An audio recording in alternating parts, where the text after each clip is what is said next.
My name is Mamuka Tsereteli. I'm the president of America-Georgia Business Council.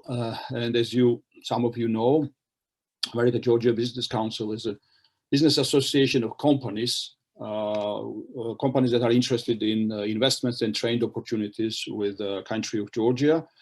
We are around for now 23 years already, and helped and facilitate many investment projects in Georgia and made many trade activities, as well as just general promotion and awareness about Georgia as a destination for investments and trade, and place with interesting economic opportunities. As a place for investment, as well as a interesting point for access to other countries of the region, because of all the reforms and all the trade and other kind of agreements that Georgia has with its neighbors and the broader world. We are very fortunate today to have a CEO of Enterprise Georgia, Mr. Mikheil Khidureli, who is somebody who understands both policy, because he's now head of this economic development and export promotion as well as investment promotion agency, but he also has a background in the private sector. He traveled the world. He lived in UK and in Middle East and other parts of the world. And so this background of private sector is definitely very useful, I'm sure, for his current job. We will be discussing Mikhail's brief presentation with slides, not very brief, around 10-15 minutes probably, several slides, and then we'll have an opportunity to discuss some of the points he will share with us.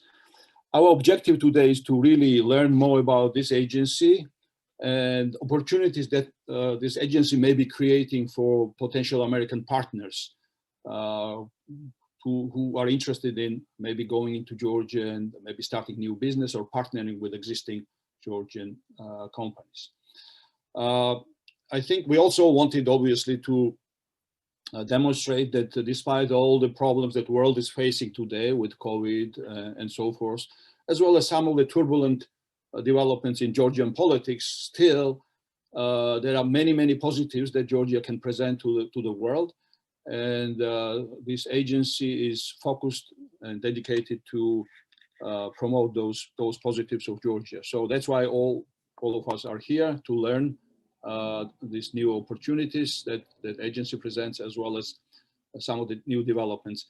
Just to mention, and maybe Mikhail will mention that as well, but it's interesting that Georgia just refinanced its Eurobond debt, and $500 million Eurobond was issued, and terms are much better than Georgia borrowed first time in 2011, which demonstrates that despite, again, some of the problems, Georgia presents very interesting opportunity, as well as stability that is important for foreign investors. Without further ado, Misha, floor is yours. Thank you. First of all, I want to start with gratitude to you personally, Mamuka, to the Embassy of Georgia, and to American Georgian Business Council. I personally believe there is still a huge unexploited potential between Georgian US economic relations, taking into consideration the fact that we are, one of the, let's say, closest partners. And I think that has to be translated into economy, because partnership, one of the biggest circles of the partnerships is definitely an economy. So before I jump into my presentation, I will just mention that our agency is responsible for three main directions in the country. It's business support, so we have different financial programs for SMEs. It's export promotion, not just SME, but any type of export promotion from the country. And the third, but not least important, is the Invest in Georgia brand. So we are investment promotion agency of the country. So for us, FDI is one of the top priorities. So imagine we are three agencies into one agency. The good thing is that these three directions are absolutely binded to each other. So it gives us a very good look and good view of the business, of the investment, and of the export. So I will do a very brief presentation, and then maybe we can jump to the Q&A. Please confirm that you guys see my screen. Okay. Yes, we do. Okay, I'm gonna start with listing down some unique selling points about Georgia. First of all, I would mention that, as you know, we have the fancy that we are located between East and West, very strategically located between East and West. And that is fueled with the free trade agreements that we have, both with European Union and the China. And there is a very active negotiation between the United States and Georgia about the free trade agreement as well. So maybe Georgia itself is a small market for investment, but considering the fact that we have a free trade agreement with 2.3 billion market, basically means that investing in Georgia means you have access to all this market, and you end up with a quite big portion of the market. Georgia is also a 7th easiest places to do business in the world. Just next to United States, by the way. We are number 3 in terms of least tax burden taxes. So taxation in Georgia is very, very low. I mean, investors are usually asking, sometimes they're asking, why do we not have tax incentives? I mean, and the answer is very clear. Our taxation is 3rd in the world in terms of low and in terms of efficiency. So you cannot really go below that. There's only 2 countries that have, let's say, less total tax rate than Georgia, and both of them are in the very small islands in the ocean. So, I mean, in this direction, we can say that we are quite, let's say, advantageous.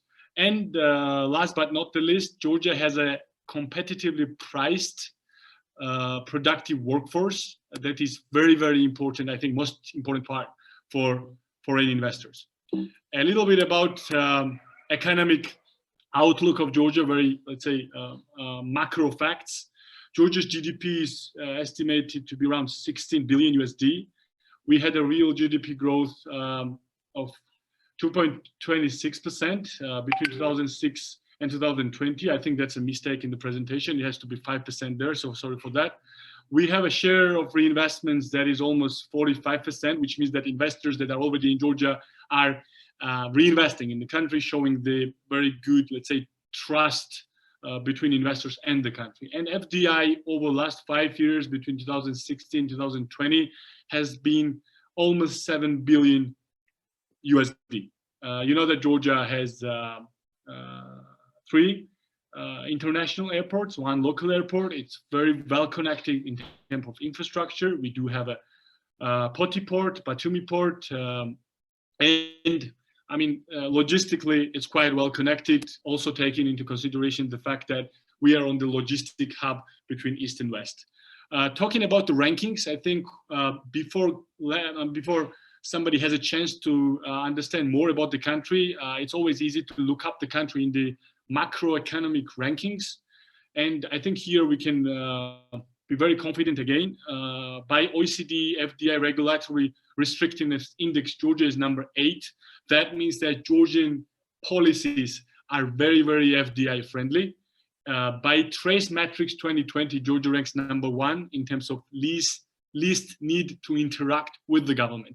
This is a, if I don't explain it, this is a very confusing ranking. This means that investor can make any investment without seeing any government representatives. That means that bureaucracy level is so low that government involvement can be minimum. In terms of safety, Georgia ranks number 4, and that is equally important for investors as for tourism. Georgia ranks number 12 in terms of economic freedom, number 1 in terms of rule of law in Eastern Europe and Central Asian region. And as you know, we have an association agreement signed between us, Georgia, and the EU. So let's say every year we're getting closer and closer to our to the European family where Georgia always belonged. In terms of, this is a very interesting slide actually showing how much time you actually save on paperwork. And we have deliberately compared Georgia with OECD high income average. And you can see that in things like starting a business, registering a property, getting construction permits, electricity, tax payments, you actually save a lot of time. I mean, for example, starting a business takes just 1 day in Georgia, and it takes almost 9 days in any OECD high income, you know, as an average time. So when we say spending less time on paperwork, it automatically means that you actually save a lot of time, you save a lot of resources, and it's much more cost effective. In terms of Logistics, again, we have an interesting map showing how much time and days you actually save when transporting goods from China to European Union or the other way around. So we have highlighted the time it takes by train for your goods to get exported, time it takes by truck, and time it takes by plane. And you actually save a lot of time. Alternatively speaking, you can either go around the Indian Ocean or you can use Georgia as a shortcut hub from Asia to Europe. So this is something very, very, let's say, tangible that saves a lot of resources for the companies. In terms of access to young, skilled, and competitively priced talent pool, again, we have compared, we always try to do benchmarking, right? Because it's always easier to understand how country is competitive compared to its peers. So we have taken countries like Turkey, Serbia, Romania, Poland from different places, and we have compared that average monthly salary for skilled production operative, for example, in Georgia is much more competitive. Average monthly salaries in customer services, because customer services is one of the, let's say, top areas that is growing really fast in Georgia. Again, here we are much more competitive than very, let's say, economically strong and also developing countries as well. So competitively, for example, in monthly salaries, it's 414 USD per month in Georgia. And for example, in Hungary, you can say it's 970. In terms of access to talent pool, we do have a constantly refreshing talent pool. For example, over the last 5 years, more than 120,000 students graduated from bachelor, master's, and professional programs. So that means that when an investor comes to Georgia while entering the market, there is always available workforce and fresh talent pool. And we have to also mention that this talent pool is estimated to have 98% literacy rate, which is one of the best figures, definitely in the region, if not comparing to other geographic regions of the world. In terms of operational costs, again, we have taken things like electricity, industrial gas, water, and you can see that Georgia is very competitive comparing, for example, like to Serbia, to Turkey, again, to Poland. So additional financial resources that you save in operational costs as well. One slide about, to talk a little bit more about taxation. As we said, we're number 3 in the world. But if, let's say, for an investor, if our low taxation is not enough, then we do have 4 free industrial zones that offer additional tax incentive. For example, it's absolutely free from personal income tax. We do also have a taxation model called Estonian model. It means that reinvesting your capital allows you to be absolutely free for personal income tax. And sorry, so for the profit tax. So if you reinvest your capital, you actually pay 0 tax on retained profits. So this means one of the reasons why we have a very high degree of reinvestments is due to this regulation. So everything that you reinvest, you don't pay a corporate profit tax. In terms of incentives, we talked about free industrial zones. As I said, geographically, we do have free industrial zones, for example, in Tbilisi, in the capital city. We do have it in Poti, and we do have it in Kutaisi. But we do have additional incentives. For example, if investor is interested to invest in Georgia, for example, in a factory or some kind of other project, government is ready to give the land for symbolic price, which means that investor takes, of course, investment obligation, says that he's going to invest X amount of money, and then the land is given with a symbolic price. So this means that you get the land for free. We do also have programs like subsidies for loan interest payment. We do have a new program which is working really well. It's called collateral guarantee, which means that your loan that you take from the Georgian bank is guaranteed by 90% by the government. So government is putting money on your bank deposit, which allows the bank to give the loan even though you don't, if you don't have enough collateral. And we have a very fresh, I think it's 4 or even less, 3 months old program. We call it FDI grants program. I think historically it's the first program that Georgia has specifically and deliberately targeted for FDI companies.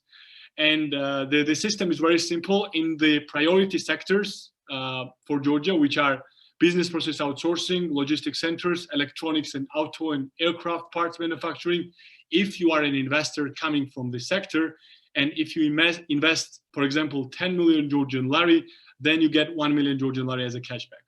And that cashback can be used on two things. One is for workforce training, and the second, it can be used for the light infrastructure. So this is something, we shouldn't consider this program as something that will attract investment on its own, but when investor is considering and comparing two countries with similar characteristics, things like FDI grants, which actually gives you a cashback and let's say a financial benefit, puts the country in a step forward position. So this is very briefly, as long as it's our, let's say, first meeting, and as we discussed with the Mamuka, we wanted to do something that kind of catches the attention of the audience. And of course, I guess the second part of the meeting should be definitely concentrating on you guys asking a lot of questions and being as frank as possible, and us trying to accommodate those questions. Thank you again.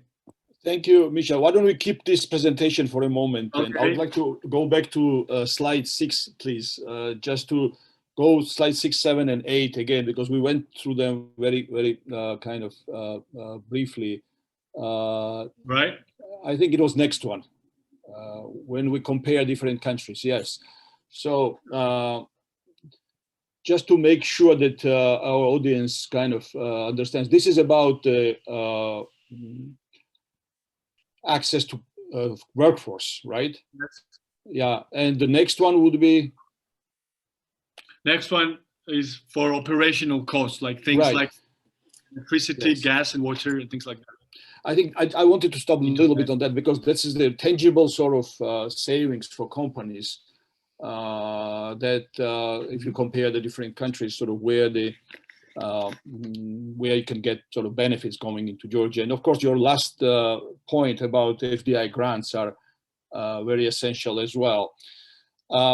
Now, I wanted to start maybe question part with a couple of questions from me. First is that, and we can probably close this now, but from your experience, you've been with the agency for 3 years now, and so you obviously had some experience working with the private sector, of Georgian private sector, as well as foreign investors. So, what are I understand there are the priorities from the government of Georgia, and you mentioned them briefly. Why don't we reiterate some of those priorities? Right. And also, where do you see the interest at this point from partners that are coming to Georgia in the last several years, from your experience? Okay, good question. First of all, when we say priority sectors, these are the sectors that we are proactively working. So we are planning, we are searching, we are targeting the companies, and then we're spending a lot of time to reach out to them, to reach them, and then to bring them to Georgia. But generally, I think the world is in a shape now that countries do not have the luxury of choosing, which means that any investor in any sector, regardless, the only exemption is something that is not good for the country and it's kind of contradicts our national interest. Anything else that comes to Georgia is of our interest. And we are working on it, and we are giving the investor an absolutely one-stop shop services, so investor doesn't have to deal with different government stakeholders. They just deal with us, and then we coordinate anything they want. So we're kind of their business consultants. But when we're talking about proactive work, which means that what we target, we are talking about the new strategy that we have. Before, for example, we used to be targeting countries with which we have an emotional connection, things like countries like US, Germany, let's say Ukraine. We changed that method and procedure, and now we're targeting companies. These companies are, let's say, the companies that we understand that is realistic to come to Georgia. And these companies also has to be from the priority sectors. Priority sectors are also itself chosen by the very kind of comprehensive characteristics. First of all, there has to be feasible in Georgia, right? I mean, we understand the country is absolutely not able to manufacture engines of BMW or, I don't know, any other car manufacturer. But we understand that we can manufacture brake pads. We can manufacture seat belts. and stuff like that. So we want to be realistic here. So the sectors that we are working on right now, first of all, it's business process outsourcing. It's mainly global companies investing in Georgia and serving global clients. I don't know, like Google, TikTok, Booking.com. It's mainly call centers, but in some cases it's IT outsourcing, architectural outsourcing, HR outsourcing, and stuff like that. This is one of the fastest growing sectors because it's simple. We have access to talent pool. We have, fortunately, it appears that Georgia has a very good knowledge of foreign languages. I would definitely start with English, German, Italian, French. So it is itself attracting a lot of investments in this direction. So it's not surprising. The other one is electronics manufacturing. We do have a French investor investing in heaters and air conditioning. We do have another one who is a German investor who is manufacturing solar panels. So we do have success stories, but we want to build on that. You guys also know that we have a factory called Elbit Cyclone. It's manufacturing aircraft parts for Boeing. This is one of the, let's say, landmark investments that we have, and definitely we are building on it. So electronics manufacturing, aircraft parts manufacturing, it's automotive parts manufacturing. As I said, realistically, not all parts, but composite parts. And of course, it's real estate and hospitality. I didn't even mention it because I think it's a no-brainer. I mean, the reason is every year, let's erase COVID-19 year because that's not a standard thing. But before that, we had 9 million international visitors coming to Georgia. It was growing, and it organically gives rise to a demand on hotels, and not just hotels, tourism related industries. So real estate and hospitality is definitely a thing, and I think it will continue to be. And of course, big things like energy, agriculture, logistics. But again, these are natural seeking sectors, like because you have a resource of hydropower, you have a resource of fresh water, and investors are coming itself. It's a different thing when you want to attract electronics manufacturer, because you don't really have, it's not natural seeking FDI, it's efficiency seeking FDI. And this is definitely harder, but again, going back to the presentation and what I mentioned, I think we do have very good advantages. That is compensating, for example, the fact that we might not be, let's say, a giant manufacturer of electronics right now, but we do have a huge potential, which means that, we are flexible. You know, that's one of the things that I didn't mention. I mean, developing country, but a developing country that goes into the right direction is always more flexible than a developed economy. When I say flexible, it's a lot of different things. And I think flexibility nowadays, especially after COVID-19, is definitely a fact not to take into consideration. Yeah, I think this is very helpful for us and for our audience. One other question, and by the way, for our guests and participants of this meeting, there is a Q&A function here on the screen, and you can send us your questions. But before receiving questions from the audience, we had this conversation earlier before starting this webinar, and I also looked at numbers last night, and I saw that Georgia exported almost $1 billion products in 2020 in agricultural products, and this is almost 50% growth since 2016, and very significant growth in 2020 versus 2019.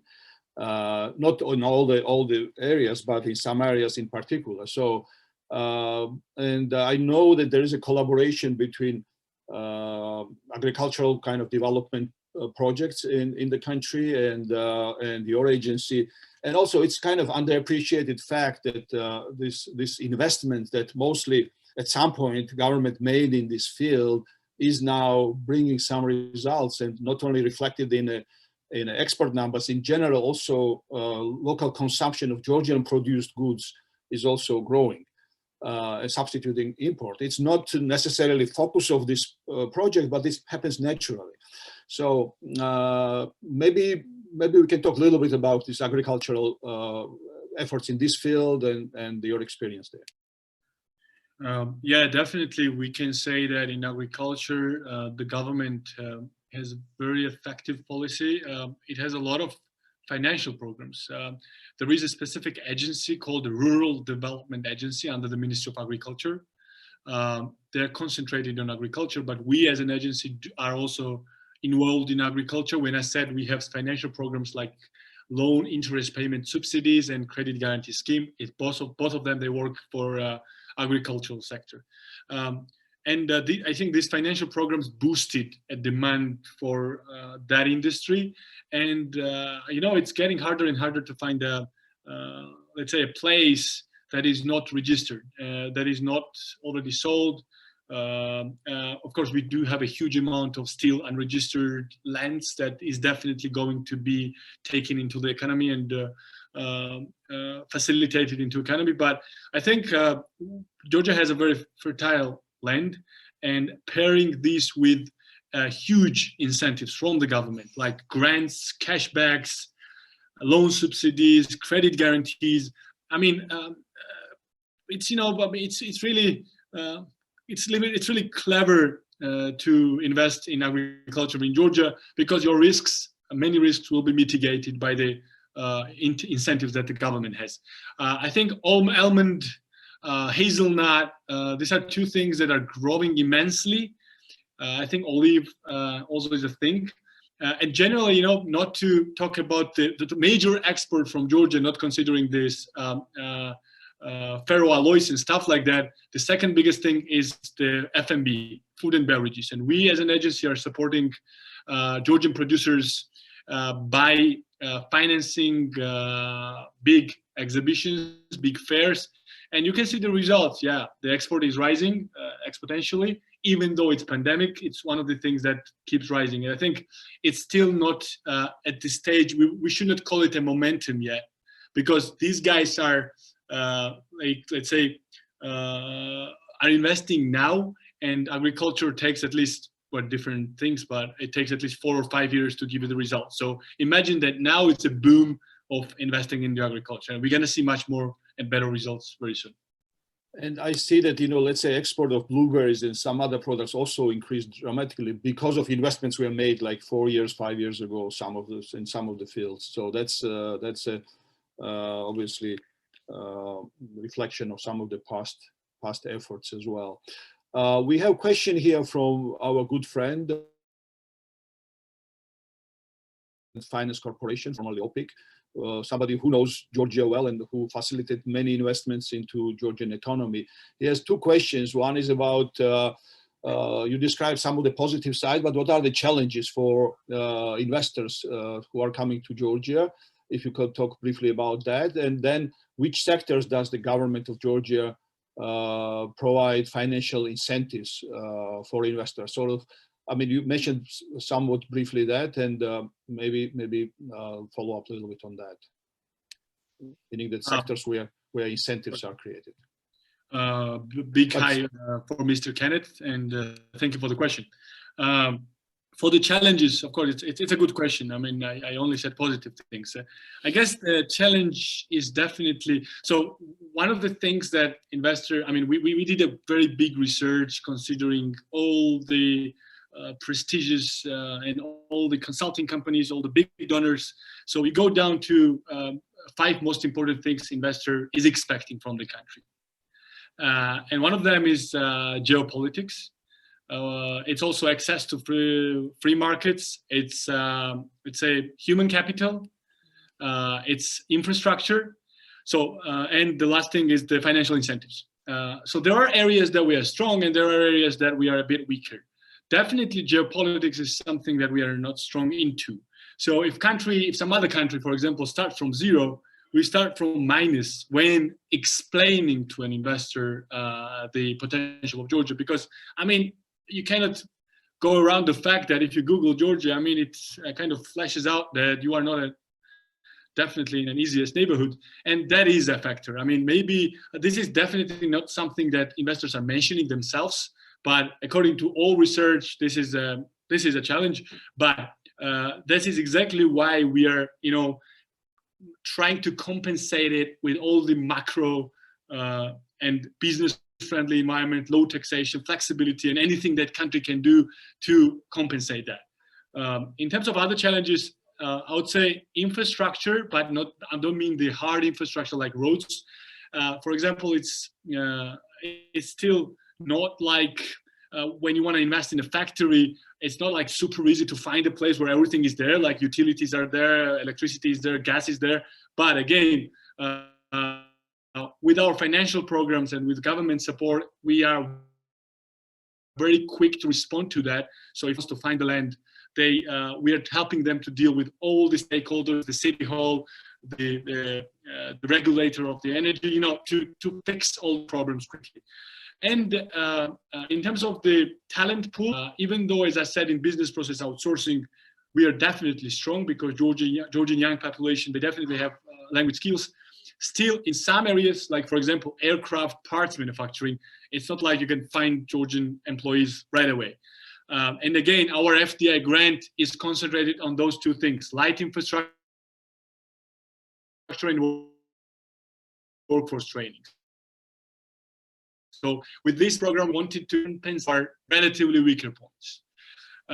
Addressing your question about incentives for specific sectors, right now, considering the fact that we are in the pandemic, with the decision of the government, we have actually broadened the horizon and broadened the menu of the things that we finance. I think we're financing a lot of things now with our programs, with an exemption. Misha, I think we lost you for a moment. Sorry. Okay. Yeah, Yes. Yeah, but now you're back. So. Okay. And you talked about two sort of issues, and then you moved to this last point. Okay. So we are financing almost all business areas with an exemption of energy, with an exemption of mining. But other things like industrial manufacturing of furniture, construction materials, again, F&B, agriculture, things like restaurants, hotels. I mean, the portfolio is quite big. We had a reform of the program by the end of 2019, where we opted out from some sectors where we saw that there is not crucial need for government financing. But again, then the pandemic hit and we had to resume. And I think it's quite active now, even though it's pandemic, many people are still investing. To give you statistics, just to conclude this subject, we have almost 500 projects funded. Out of them, more than 350 are the factories, and around 150, a bit more than that, are the hotels throughout Georgia. There is an interesting question here, and it's somehow you already alluded to that, but there is a question about what changes have been made due to COVID-19 pandemic that will be kept in a post-pandemic world. I don't know if we have any specific sort of on this, but in general, how you kind of responded to pandemic would be good to know. So. Okay, yeah, that's a bit general question addressing much more important people than I, but I guess it's specifically from your agency, if there was any changes that you made after pandemic started okay. in 2020, specifically to your agency. First of all, what we did is again what I said. We broadened the horizon for type of businesses that we finance. The second big thing we did, we were involved in anti-crisis management. So it was almost like putting out the sectors that has been hit the most: restaurants, hotels, event management, gyms, and things like that. So we actually, what we did, we financed minimum 6 to 12 month interest rate, almost 80% of the interest rate. So we understood that these businesses stopped. So Enterprise Georgia's programs were involved to kind of compensate that crisis. I think step by step, we are going back to what we generally do, going back to development rather than putting out the fire. So, I'm a very optimistic person, and I believe definitely it will be very hard. I don't even want to count 1, 2, 3 years, but I think it showed us a lot of new things. Also, the pandemic has kind of shaken the new economic structure of the world. I'm not a believer I'm not from the group of people who believe that companies will relocate from China, all of them, but definitely they're starting to think that why are we only dependent on one country? Let's make some small experimental investments in some areas that are a bit more nearshore to our operations. And I think this is something that Georgia can benefit from. So, I mean, I'm going to take some positive sign of the coronavirus. That's a right approach and the right spirit, definitely.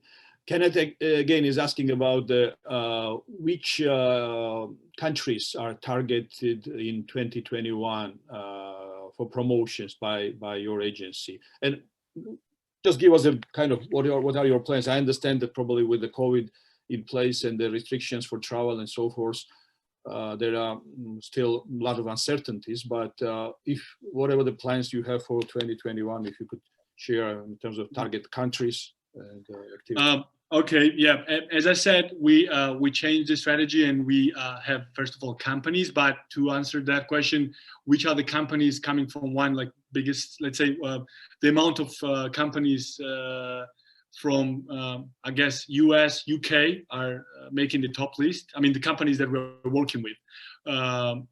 It's European Union as well. We have some neighbors. Of course, we are trying to get investors from Azerbaijan.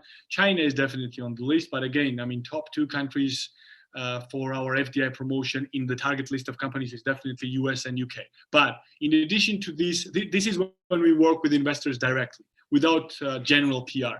But if we are talking about increasing awareness, definitely we use media organizations like Bloomberg, CNN, again, promoting Georgia in the region of definitely US. I think it's a primary target region, and it's Europe.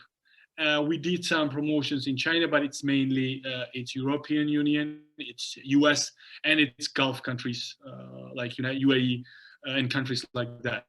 The last big campaign we did was with Bloomberg. I think it was very successful. We had guys like BP kind of talking very good things about Georgia. We had these big names. We had the Majorel, a huge BPO company, also investing in Georgia. We had the president of EBRD. I think it's a different one now, but so we are working on the general PR targeting on these markets. But when we're talking about investment approach, we are working with them directly. I mean, like one by one, tete-a-tete, by sending letters from the prime minister if it's a high level, and then trying to get them in Georgia. Before that, I think it's just some promotion, doesn't give you any results. But once investor comes to Georgia, they realize that all they see on the presentations on the paper is actually what happens in the reality as well. And I think that gives them a lot of confidence. So again, our target is bringing investors to Georgia physically. I think you answered a couple of you made comments about a couple of questions from one of our anonymous attendees, and but there is a question from the same person about wine industry. So obviously we cannot escape that subject. And given importance, the question is, given importance of wine industry in Georgia, are there investment incentives for established foreign wine producers to invest in more scalable, high-quality wine production under globally known brands versus local production? I have my own personal opinion on that, but I'm interested in your opinion. You mean if there is a specific program for foreign wine producers? Yeah, I mean, let's say foreign wine producer, a large one, somebody. Let's say most of American wines are produced by Gallo family, and if Gallo comes and wants to produce something under their own brand, one of their own brands in Georgia, so whether there will be any support for something like that. I think it broke and I came back. Yeah, I didn't get. Can I just clarify the question? There is a large, let's say, American producer like Gallo, and they want to come to Georgia and produce large amount of wine from Tsereteli grapes and under their own brand. If there will be any kind of support. Of course, for yeah, absolutely. I mean, like they just registered the company in Georgia, and they get absolutely the same treatment as the Georgian entrepreneur can get. The only thing is that they have to get the loan. They have to deal with a Georgian bank. I mean, any bank. When you say deal with the Georgian bank, you mean in order to get the grants or yes, subsidies. So when we the main programs that we have are simultaneously done with the banks, and I think it's a good thing. So bank is assessing whether your business is feasible or not. If the bank says it is feasible, then we co-finance the loan interest rate and we give you the credit guarantee, and that works for wine industry. So both credit guarantee, collateral, and the subsidy works for wine industry. I mean, wine is one of the exemptions where you can get these two programs simultaneously. So definitely this is something that works for any investor. There is a question here. I mean, just to clarify maybe on this subject. So I think good news about Georgian banks being involved in assessing projects, in particular, is good capacity building for some of the local producers, because it's some of them first time they are dealing with the banking institutions. So it's a developing this culture of dealing with the banks, borrowing money, returning it, then borrowing little larger amount, and so forth. So building this partnership with the banks and potential going forward in terms of developing like a reporting skills as well that allows them then to deal with other investors and other potential partners. So it's absolutely right approach to have, obviously. On this particular program, so usually government agencies subsidize the interest rate, correct? That's just wanted to clarify that. Yes, because let's say interest rate is, for example, 13%, 13. We finance 11% out of that. So you only pay 2% for 4 years. I mean, which means that you almost get an interest rate free loan, and that helps a lot. Yeah. There is a question about which countries are investing in Georgia last like 10 years, top 3 to 5 countries. I'll say top 5. If you have that statistic now. It's Azerbaijan, it's Turkey, it's UK, Netherlands, and China. Okay, interesting geography. Yeah, it's diverse. Yeah. There is a question from our good friend Chris Schluter from formerly BP. He was a head of BP office in Georgia, now getting himself into trouble of being in wine business. And his question here is that you mentioned 3 areas of responsibility of agency. The first being business support. My company is startup involved in import of Georgian product, wine to US, in addition to support of the national agency, wine agency, and so forth. What are recommended avenues, programs to turn to within your agency to help the startups such as ours? Chris is talking about importing from Georgian wines to the US. Well, as I said, we are supporting exporters from Georgia, and one of the things that we do is we finance the exhibitions. So if we, for example, agree with exporters, if there are more than, let's say, 3 companies that approach us and say that, for example, there is a wine fair, or wine fairs are usually done by wine agency, but we also do that, but not just wine. If there is a big F&B fair in the United States and we assess it and it's good, we will definitely finance the fees that are incurred in terms of the stand and all the type of expenses. 80% of that fees will be reimbursed by Enterprise Georgia for exporting companies. But before that, we do have an export readiness test. So the reason why we do that, we don't want companies, I mean, we want companies with a, let's say, good capacity and that will be able to provide enough, let's say, volume and bottles of wine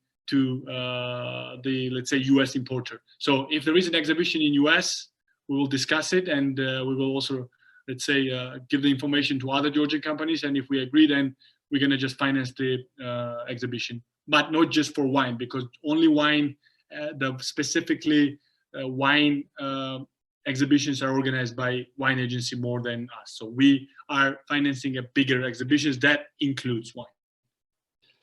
There is an interesting question here from I assume the same anonymous attendee.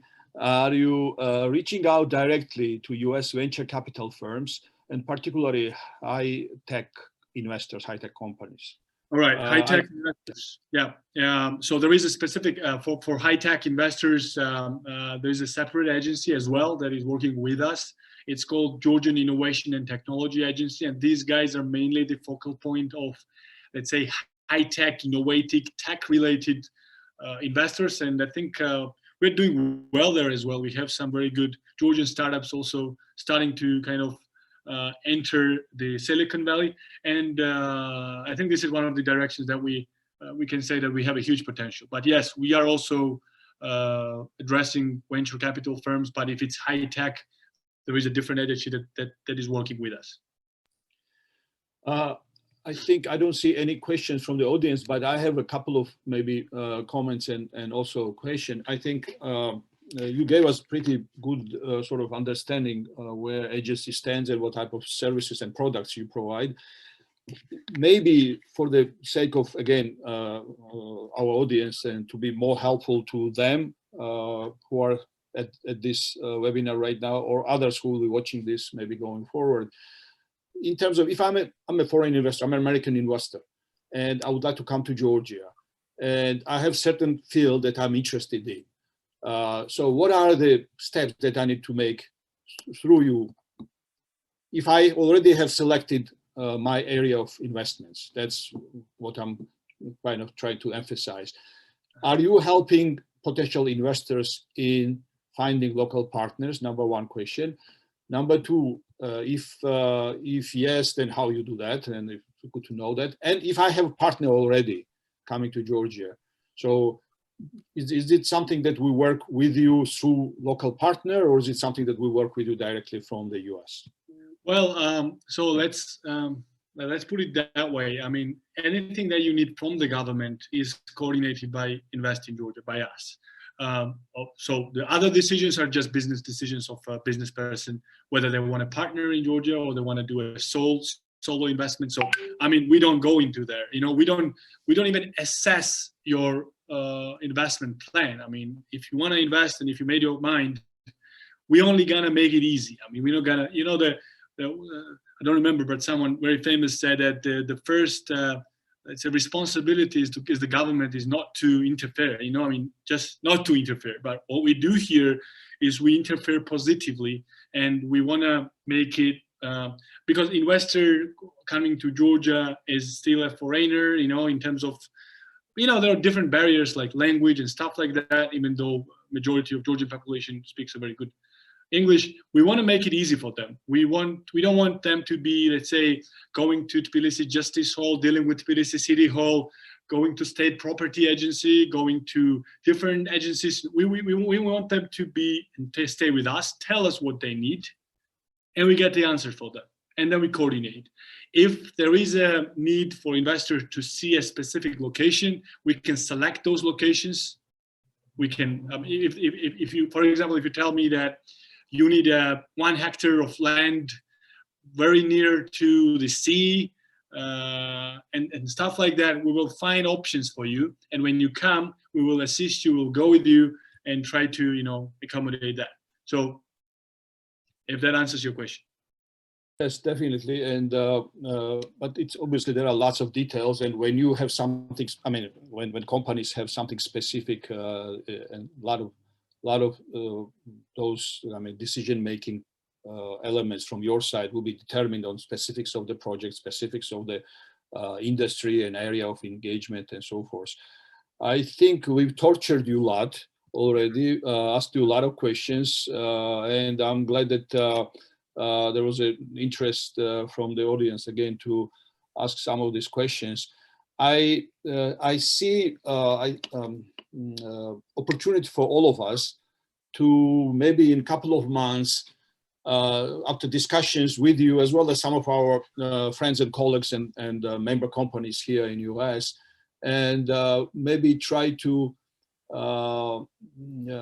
select one specific area of the industry that we would be, let's say, manufacturing or something like that, and dedicate our discussion to that. It may not be very long discussion, but just to have a targeted presentation about what agency can do with that specific industry. I'm just bringing it up, whatever the industry it will be of the interest, Right. because we have already other companies, other government agencies involved in the wine industry. Let's say wine will be one of the interests, but I think there are others who are covering it, and this is well covered, and private sector initiative is pretty strong there, and probably needs lesser. I'm not saying that it doesn't need attention, it needs attention, but lesser probably attention than some other industries that we are all interested to promote into Georgia. You mentioned the automotive parts or avionics parts or other kind of industries like that. So if you have any final words for us, maybe 1 minute for your closing sort of remarks. Well, I want to wish you all health and to tell you that stay safe. I think we're almost through. Touch the wood with the pandemic, and again, I'm very optimistic, and I think we have to do a lot more between our countries. I'm ready to come as soon as we can, and I'm also ready, and we are ready to host you guys here. I mean, be it for the tourism purposes, being for business purposes, or just being for the leisure purposes. This is a very good kind of touch to end our discussion today. One probably announcement. I hope that very significant project in two countries' economic partnership, which was supported and funded by our good friend Kenneth and DFC, is a extension of Pace Terminal in Poti. It's $50 million investment, and which is planned to be completed by September. And we would like to organize maybe our annual conference this year around opening of that terminal and bring as many friends as possible from the United States to be part of the celebration of completion of successful American-Georgian project, but also to open eyes for our partners and colleagues to look at other opportunities in Georgia. So this will be something that we'll be planning and announcing down the road. Meanwhile, I would like to thank you, Misha, very much for your participation in this event and very comprehensive answers to our questions. I'm sure there will be many more questions going forward. So we'll stay in touch, and we'll again hope that we'll see you soon at our events. And if we come to Georgia with friends and colleagues, definitely your agency will be one of our destinations. Please do. Thank you all for participation. Thanks for your active interest, and we are looking forward to our future events. Thank you all, and we'll see you soon. Thank you. Bye-bye.